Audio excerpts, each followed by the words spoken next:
On peut citer à titre d'exemple la superposition des régimes d'agrément et de déclaration, ainsi que l'introduction d'un certificat d'enregistrement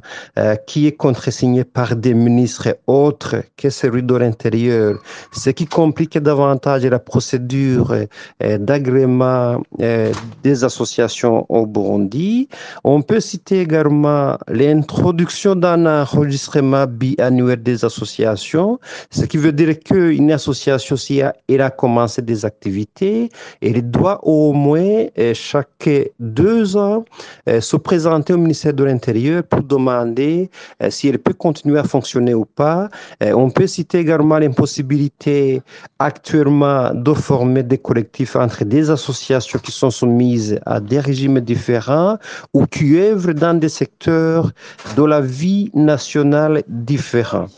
C'est également au cas des pouvoirs de sanction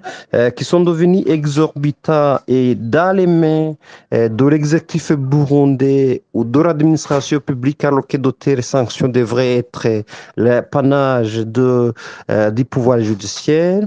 On peut également souligner le contrôle sur les finances des associations et toutes ces lacunes, y compris bien d'autres qu'on ne cite pas ici, sont des lacunes qui sont de nature à handicaper l'exercice libre et effectif de la liberté d'association telle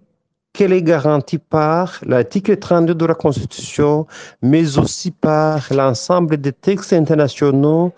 qui ont été ratifiés par le Burundi et qui font partie intégrante de la Constitution du Burundi en vertu de l'article 19 de la Constitution. Cette législation liberticide ne peut pas être dissociée du contexte politique et de répression qui prévaut au Burundi, sans oublier le verrouillage continu de l'espace civique et politique burundais, en ce sens que le parti au pouvoir se comporte de facto